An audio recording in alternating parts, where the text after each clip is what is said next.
Tecnofeudalismo, bajo el subtítulo El sigiloso sucesor del capitalismo, es un libro del economista griego Yanis Varoufakis, publicado en inglés en 2023 y en español en 2024. Hoy vemos capitalismo allí donde miremos. Los capitalistas siguen siendo los dueños de todo. Dominan parlamentos, órganos de gobierno, medios de comunicación, bancos centrales y todas las organizaciones mundiales poderosas. Los mercados rigen la vida de miles de millones de personas y dan forma a su mente y su imaginario. La ganancia sigue siendo el santo grial no solo para los ricos, sino también para las masas. Pero una gran transformación está teniendo lugar. Y describir este sistema con términos del pasado, como hipercapitalismo o capitalismo de plataformas, sería ignorar la profundidad de esta transformación. Es atractivo pensar que cualquiera sea el nombre que le demos al sistema en el que vivimos, el sistema no cambia. Es lo que es. Pero se trata de un error. La palabra que se utilice para describir un sistema puede influir para perpetuarlo, si somos afines al sistema, o para desafiarlo y combatirlo si no estamos de acuerdo. Varoufakis considera que necesitamos una denominación específica para este nuevo modelo, y opta por la de tecnofeudalismo. ¿Por qué tecnofeudalismo y no hipercapitalismo o capitalismo de plataformas? La respuesta es que la transformación afecta a la esencia misma del sistema. Se trata del triunfo de la renta sobre el beneficio. Poco a poco, los dos grandes pilares del capitalismo, el beneficio y los mercados, están siendo sustituidos. Por lo tanto, si la generación de riqueza no surge del beneficio y no se genera en un mercado, ya no estaríamos en un sistema capitalista. Estaríamos en una instancia postcapitalista. Pero en lugar de un postcapitalismo que remedie las desigualdades y acabe con la explotación, el sistema sustituto hace lo contrario. Generaliza la explotación a niveles inimaginables. Cuando en el siglo XX se pensaba en la posibilidad de poner fin al capitalismo, se suponía que el brazo ejecutor sería el proletariado. Pero las cosas no podrían haber sido más diferentes. Incluso en los países occidentales, con sindicatos poderosos, los trabajadores terminaron aceptando que el capitalismo es un sistema natural que no deja de fortalecerse. Pero, sin embargo, el capitalismo está muriendo. ¿A manos de quién? No del proletariado como se podría esperar. Por el contrario, el capitalismo está siendo víctima indirecta de su mayor creación, los nubelistas. Varoufakis llama nubelistas al grupo que ha desplazado a los capitalistas tradicionales como nueva élite dominante de poder. Se trata de nuevos ultrarricos dueños del capital en la nube. Por eso necesitamos un nuevo relato que explique lo que está sucediendo. Y lo que está sucediendo es la historia de cómo las rentas, el rasgo distintivo del feudalismo, protagonizan un notable resurgimiento y desplazan al beneficio, consustancial al capitalismo, como generador de riqueza. ¿Qué es la renta? En el feudalismo era muy fácil de entender. Por accidente de nacimiento, el señor feudal obtenía la propiedad de la tierra, lo que le permitía extraer parte de la cosecha producida por los campesinos que habitaban en esa parcela. El señor feudal vivía de las rentas que extraía de sus tierras. En el capitalismo, entender lo que es renta y diferenciarla del beneficio es más complejo, porque tanto renta como beneficio son el dinero que queda una vez pagados los costos. Sin embargo, la diferencia existe, aunque es sutil. El beneficio es vulnerable a la competencia del mercado. La renta, no. La renta deriva del acceso privilegiado a bienes cuya oferta es rígida, como el suelo fértil o la tierra con recursos fósiles. En cambio, el beneficio crece en la medida que los empresarios invierten en cosas que no existían, como el automóvil o los aparatos de televisión, y por ende son vulnerables a la competencia. El capitalismo se impuso cuando el beneficio prevaleció sobre la renta, cuando el trabajo y los derechos de propiedad se convirtieron en mercancías. Frente a la renta con olor a injusticia y explotación, El beneficio capitalista reivindicaba su superioridad moral. Sin embargo, la renta no desapareció en el capitalismo. Sobrevivió en la forma de 4 tipos de renta. La renta financiera, que son los rendimientos de la especulación en los mercados de acciones, inmobiliarios o derivados. La renta del suelo, que es cualquier pago por alquilar un terreno o un inmueble. La renta del monopolio, que se da cuando la competencia es nula o escasa y el vendedor obtiene un pago superior al valor de cambio de la mercancía, porque su condición monopólica le permite aumentar el precio a su antojo. La renta de marca se da cuando el comprador está dispuesto a pagar un precio superior al valor de cambio de un bien o servicio, para, por ejemplo, compartir una identidad o adquirir un estatus. La fidelidad a una marca permite al empresario subir los precios sin perder clientes. Y a finales del siglo XX, poseer una marca para extraerle una renta era más importante que quién fabricaba o dónde. Pero fue la aparición del capital en la nube en la primera década del siglo XXI, en la figura de los llamados nubelistas, lo que permitió a la renta un regreso triunfal. Y Apple fue su mascarón de proa. Primero con elevados precios propios de la renta de marca y luego mediante el iPhone, que produce el ingreso a un nuevo universo, el alquiler de la nube. La genialidad de Steve Jobs radicó en invitar a desarrolladores externos a utilizar el software gratuito de Apple para producir aplicaciones que se venderían a través del Apple Store. Así, una multitud de trabajadores no asalariados y capitalistas dieron forma a miles de apps cuya variedad y cantidad los ingenieros de Apple no hubieran sido capaces de alcanzar. Solo mediante el iPhone se ingresaba al Apple Store. Por lo tanto, para ser competitivos, a los desarrolladores externos y pequeñas y medianas empresas no les quedó más remedio que operar dentro del Apple Store. ¿El precio? Un alquiler del 30% sobre todos sus ingresos en calidad de renta del suelo digital. Nace así el primer feudo en la nube, el Apple Store, y la primera clase capitalista vasalla de dicho feudo. Los capitalistas vasallos son productores capitalistas que para vender sus mercancías deben pagar una renta en la nube. En el tecnofeudalismo, el sector capitalista tradicional sigue produciendo todo el valor de cambio de la economía, igual que hacía en el capitalismo, pero ahora se encuentra sometido e integrado en los feudos de la nube construidos por los nubelistas. Solo otro conglomerado, además de Apple, convenció a gran parte de los desarrolladores de crear aplicaciones para su tienda. Google. Google siguió una estrategia diferente a Apple. En lugar de construir un teléfono que compitiera con iPhone, desarrolló Android, un sistema operativo de instalación gratuita para cualquier smartphone. Así, se crea Google Play como alternativa a Apple Store. Android no era ni mejor ni peor que los sistemas operativos de BlackBerry, Nokia o Sony, pero tenía un superpoder, el abundante capital en la nube de Google. Sony, BlackBerry y Nokia se convirtieron en meros fabricantes de teléfonos y en capitalistas vasallos de Google, que a su vez embolsaba la renta de la nube producida por la multitud de emprendedores, otros capitalistas vasallos. El resultado fue una industria global del smartphone con 2 corporaciones nubelistas dominantes, Apple y Google, cuya riqueza era producida por desarrolladores externos no asalariados que pagaban una comisión por pertenecer al feudo. No son beneficios. Se trata de la renta de la nube, equivalente digital a la renta de la tierra en la era feudal.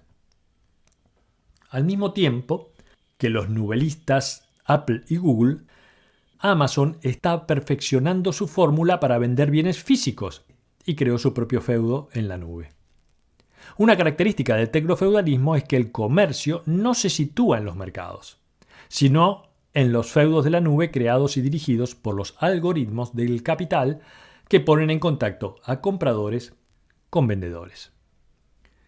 Plataformas de comercio electrónico, como Amazon o Alibaba, no son mercados, ya que los algoritmos de la nube pueden aislar a todos los compradores unos de otros y a todos los vendedores unos de otros.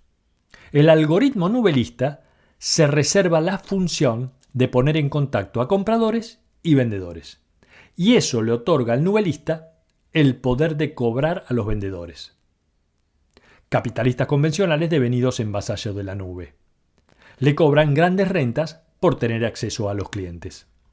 Grandes o pequeños empresarios, poderosos o no, todos capitalistas vasallos, comenzaron a depender en mayor o menor medida de la venta de sus productos a través de un sitio de comercio electrónico, sea Amazon, Mercado Libre, eBay o Alibaba. Mientras Google y Apple creaban sus feudos digitales, alimentando los negocios para usuarios de smartphones, y Amazon atrapaba a los fabricantes de productos físicos en su feudo de la nube, otros nubelistas centraron su atención en el precariado, en los trabajadores informales y flexibles. Uber, Rappi y todo tipo de imitadores crearon feudos de conductores, repartidores, limpiadores, paseadores de perros, para trabajadores sin salario, a los que le cobran una comisión sobre sus ingresos. Una renta en la nube. El poder logrado por los nubelistas ha sido tal que no necesitan policías para desalojar a un vasallo. Basta con eliminar un enlace al sitio para dejar fuera de combate a una empresa o a una persona. El tecnofeudalismo se apoya, en definitiva, en un tecnoterror limpio. ¿Cómo llegaron los nubelistas, capitalistas de la nube, a convertirse en la nueva clase dominante que transformó un sistema basado en el beneficio y el mercado en otro basado en la renta? Desde que en el siglo XVIII los capitalistas usaron la máquina de vapor para sustituir a la clase dirigente de entonces, los señores feudales, e instalaron el capitalismo basado en el mercado y la búsqueda de ganancias, todos los cambios y crisis que atravesó el capitalismo, como la Gran Depresión de 1930, la economía de guerra, los acuerdos de Bretton Woods o la deslocalización fabril de Asia, no generaron ni un nuevo tipo de capitalismo ni una nueva clase que pudiera desafiar la supremacía de los capitalistas. Fueron los propietarios del capital en la nube, a los que Varoufakis llama nubelistas, quienes cambiaron todo: el concepto de mercancía, la identidad, el contexto de la política, la naturaleza del Estado y la estructura geopolítica. ¿Con qué dinero lo hicieron? Lo hicieron con ríos de dinero que imprimían y liberaban los bancos centrales. Pero ¿cómo convencieron los nubelistas a los bancos centrales para hacerlo? No tuvieron que convencerlos. En 2008, cuando implosionó el sector bancario de Occidente, los políticos pensaron que si dejaban quebrar a los bancos desaparecerían los ahorros de las personas. Por lo cual, los bancos centrales del G7 decidieron hacer todo lo posible para salvar a los bancos. Con ese objetivo practicaron un socialismo hacia los banqueros, mientras que al resto de la sociedad se la sometió a un proceso de austeridad brutal. En todas las crisis del capitalismo crece la desigualdad, porque los poderosos recuperan beneficios más rápido que los pobres. Pero en 2008 fue aún peor, porque los pobres no solo no recuperaron más lentamente sus beneficios, sino que vieron disminuir sus ingresos, mientras los financieros y las grandes empresas aumentaban ganancias aceleradamente. La consecuencia paradójica fue el estancamiento económico con un impactante aumento de la riqueza de los ultrarricos, sobre todo la de los dueños del capital en la nube, los nubelistas. Fue en este periodo en el que empresarios audaces como Jeff Bezos y Elon Musk construyeron su capital en la nube, sin necesidad de hacer lo que cualquier capitalista había hecho para lograrlo, elevando el valor de su riqueza en 10 años de 10.000 a 200.000 millones de dólares. Pero el dinero de los bancos centrales no fue a parar directamente a los nubelistas. Los bancos centrales auxiliaron a los bancos en quiebra y estos prestaron a las grandes empresas. Las empresas, espantadas por la recesión, no destinaron ese dinero a inversiones productivas. Lo destinaron a recomprar acciones de sus propias empresas. lo cual impulsó un aumento del precio de las acciones, la mayor parte de las cuales estaba en poder de los dueños. Durante una década, con el precio de las acciones volando, hizo que los ricos aumentaran su riqueza sin hacer nada. Y entonces llegó la pandemia. Y los nubelistas aprovecharon el dinero de los bancos centrales para crear un nuevo imperio. Los traders de la City londinense razonaron lo siguiente: siendo la situación tan espantosa, el Banco Central entrará en pánico, tomando el antecedente de la crisis de 2008. Imprimirán dinero, se lo darán al sistema financiero, que nuevamente comprará acciones haciendo aumentar sus precios. Y eso no solo lo hizo el Banco Central de Inglaterra, lo hicieron en todo el mundo. Paralelamente, para las grandes tecnológicas, la pandemia resultó fabulosa. Mientras en Estados Unidos se recortaban 30 millones de puestos de trabajo, Amazon iba en sentido contrario y contrataba miles de trabajadores para entregar millones de paquetes a ciudadanos confinados, ciudadanos que recurrían a decenas de plataformas para seguir sus vidas en una nueva normalidad. Fue la pandemia y la avalancha de dinero público liberado lo que marcó el inicio de la era del capital en la nube. Se gestó así un nuevo grupo dominante, uno que de manera revolucionaria, aprovechando su capital en la nube, logró que casi toda la humanidad trabajara para ella gratis o por una miseria. Los nubelistas redujeron al resto de los capitalistas a un estatus de vasallaje. Los trabajadores asalariados se convirtieron en proletarios de la nube cada vez más precarios, y casi todo el mundo pasó a actuar como un siervo de la nube, contribuyendo a que el capital de la nube acumule y construya los feudos. Nadie lo planeó. La irrupción de los nubelistas se produjo sin que nadie pudiera preverlo.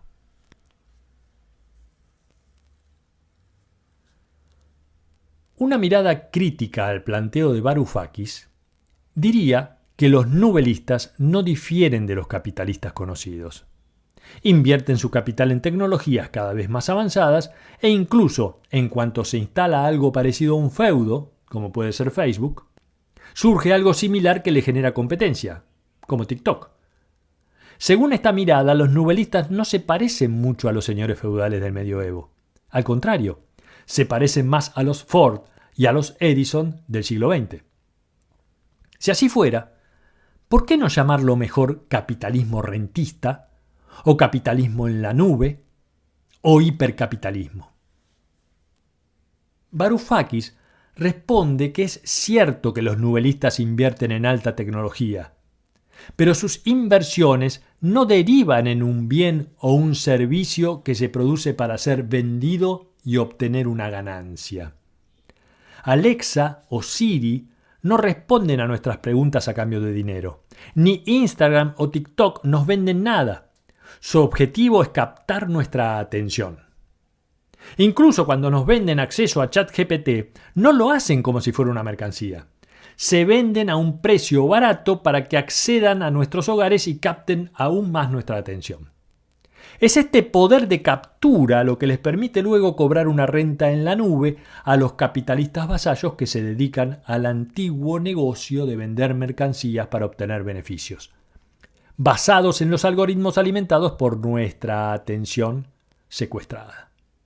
Los nubelistas se hacen inmensamente ricos sin necesidad de producir ninguna mercancía. Pero ¿qué pasa con la brutal competencia que se establece entre TikTok e Instagram, o entre Netflix y Disney, o entre Amazon y Alibaba? No debemos confundir la rivalidad entre feudos con la competencia basada en el mercado. Cuando TikTok atrae más atención que Instagram, no lo hace porque resulte más barato o por la calidad de sus amistades. Lo que ofrece TikTok es un nuevo feudo para siervos de la nube que buscan nuevas experiencias. Por supuesto que los nubelistas como Apple, Amazon o Google invierten en I+D, en política, en marketing o en debilitar sindicatos. Pero no lo hacen para vender mercancías por un máximo beneficio. sino para extraer las máximas rentas de los capitalistas vasallos, que son los que venden mercancías. Por eso, el mejor nombre para este sistema es tecnofeudalismo.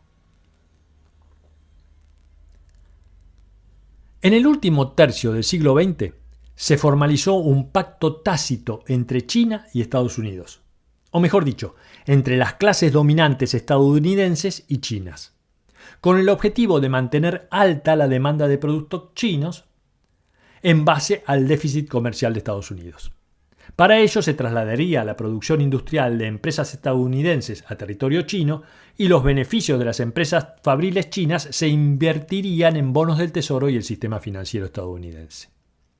Este pacto tuvo un antecedente en la inmediata posguerra, Japón, y Estados Unidos vio a China como un Japón más grande, incorporándose luego Corea a este esquema.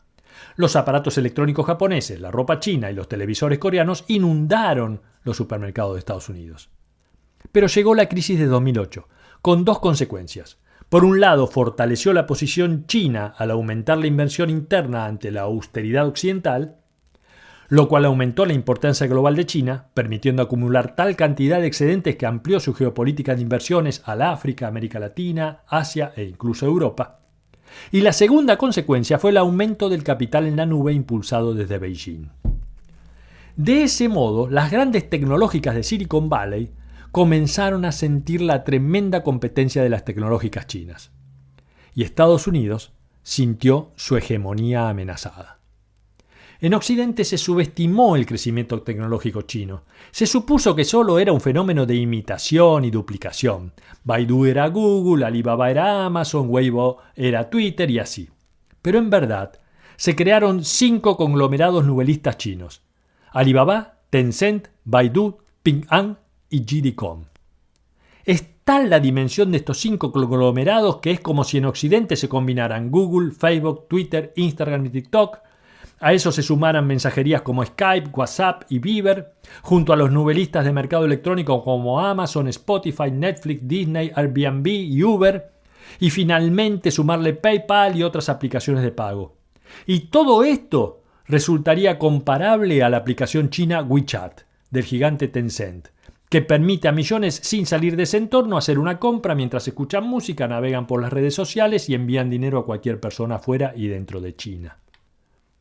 Los nubelistas chinos han acumulado un capital en la nube ni siquiera soñado por los de Silicon Valley. Los gobernantes de Estados Unidos se dieron cuenta, pero ya era tarde. Surgió un tecnofeudalismo con características chinas. El gobierno de Trump excluyó a las empresas tecnológicas Huawei y ZTE e intentó americanizar TikTok, pero China no cedió. Tiene su propio conglomerado tecnológico y una inmensa cantidad de capital. En octubre de 2022, Biden declaró la prohibición total de exportar cualquier cosa que pudiera a China ayudar a desarrollar microchips. La guerra económica había sido declarada. La consecuencia fue que los funcionarios del gobierno chino decidieron apostar plenamente por financiar la nube en China. Antes de eso, siempre el gobierno de Beijing había privilegiado los intereses de los productores industriales. Esta nueva guerra fría está obligando a los países del sur global a definirse entre las dos potencias, en una competencia declarada por la adquisición de materias primas como el litio y otras tierras raras. Una víctima de este proceso es la democracia. En un mundo de estados débiles, el enorme poder de los feudos nubelistas occidentales somete a cualquier poder político. Pero por una cruel ironía, el único poder político que demostró estar en capacidad para someter a los feudos nubelistas ha sido el gobierno encabezado por el Partido Comunista Chino, que demostró poder someter al gran señor tecnofeudal chino, Jack Ma, el dueño de Alibaba. Hoy, los proletarios de la nube son demasiado débiles, y los siervos ni siquiera se consideran productores, mientras que los sindicatos se reducen a representar a los viejos trabajadores formales de la economía tradicional. Los proletarios de la nube son trabajadores de las empresas del sistema capitalista tradicional, empresas vasallas a los que se les impone una precarización y aceleración de su trabajo para poder vender lo que producen a menor costo en las plataformas de la nube. A medida que el capital en la nube se acumula, Una parte cada vez más importante de la plusvalía de los proletarios de la nube generada en las empresas capitalistas se desvía hacia los nubelistas en la forma de una mayor renta pagada por las empresas vasallas. Los siervos de la nube son personas que no son trabajadores ni de la nube ni de las empresas vasallas, pero que deciden trabajar duro y durante mucho tiempo en forma gratuita para generar el stock de capital en la nube, en la forma de publicaciones, videos, fotos, posteos, etc. Los siervos reproducen el capital de la nube oficiando de trabajadores no asalariados. Mientras los capitalistas solo pueden explotar a sus trabajadores, los nubelistas se benefician de una explotación universal. Los siervos de la nube trabajan gratis para aumentar el stock de capital en la nube. Y los nubelistas se apropian cada vez más de la plusvalía que los capitalistas vasallos extraen de sus empleados, convertidos en proletarios de la nube. Varoufakis critica a la izquierda posterior a la caída del muro que abrazó el relativismo, acusándola de permitir la fragmentación de la clase trabajadora, al sustituir la lucha de clases por la política de la identidad. El impulso por proteger a las minorías raciales, sexuales, étnicas y religiosas le viene muy bien al discurso políticamente correcto del poder, que busca aparecer como socialmente liberal, mismo poder que hace muy poco para combatir las causas sistémicas que oprimen a esas minorías. Al mismo tiempo, nada podría ser más funcional para la derecha alternativa que las políticas de la identidad, que se convierten en el espacio propicio para agitar los sentimientos defensivos, tribales y racistas que despierta la política de la identidad en grandes porciones del electorado. Ya no tenemos el capital de un lado y a los trabajadores del otro. Ambos están sometidos por una nueva clase dominante, los nubelistas, cuyo ascenso al poder la política ha permitido. Ya nadie habla en nombre de los proletarios de la nube, de los siervos de la nube, de los capitalistas vasallos, ni de lo que queda del precariado tradicional. Vivimos en un mundo tecnofeudal basado en el capital en la nube, que genera nuevos conflictos y dibuja nuevas estructuras sociales endiabladamente complejas. Debemos reconfigurar a fondo lo que significa una alternativa a este mundo. Quien siga pensando que el destino del capitalismo es ser reemplazado por el socialismo, se sentirá abatido por el hecho de que ha llegado el postcapitalismo, pero no el socialismo. Y además el sistema sustituto es aún peor. No es que no sea necesario que trabajadores, obreros, docentes y enfermeras se organicen, sino que no es suficiente. En un mundo dominado por el capital en la nube, producido en gran medida gracias al trabajo gratuito de los siervos de la nube, no será la organización del proletariado precariado lo que va a detenerlo. El tecnofeudalismo ha levantado una barrera contra la movilización que lo ponga en riesgo. Esa barrera es el aislamiento físico de los siervos y los proletarios de la nube. El encapsulamiento. Interactuamos en la nube gracias a nuestras pantallas y la acción colectiva es más difícil cuando las personas no están juntas. Pero la nube ofrece otras formas para organizarse y otras formas de acción.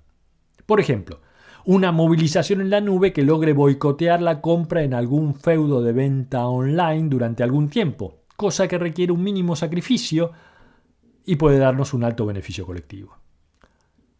O una huelga de pagos, planeada y conducida para hacer caer el precio de las acciones de las empresas nubelistas.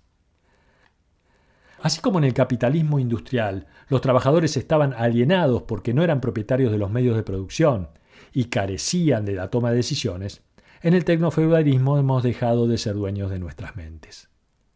Somos fragmentos de datos y nuestra identidad está compuesta de elecciones a fuerza de clics. Se han apropiado de nuestra atención. Hemos perdido la capacidad de concentración. el capital en la nube busca ocupar nuestro cerebro. Cada trabajador es un proletario de la nube durante sus horas de trabajo y un siervo de la nube el resto del tiempo. Mientras, cada esforzado autónomo se transforma en un vasallo de la nube. Frente al tecnofeudalismo, actuar solos y fragmentados no nos llevará demasiado lejos. A menos que nos unamos, nunca lograremos civilizar, disciplinar o socializar al capital en la nube. Solo una gran coalición puede debilitar al tecnofeudalismo, y Varoufakis convoca a esa coalición. Siervos de la nube, proletarios de la nube y vasallos de la nube del mundo, uníos.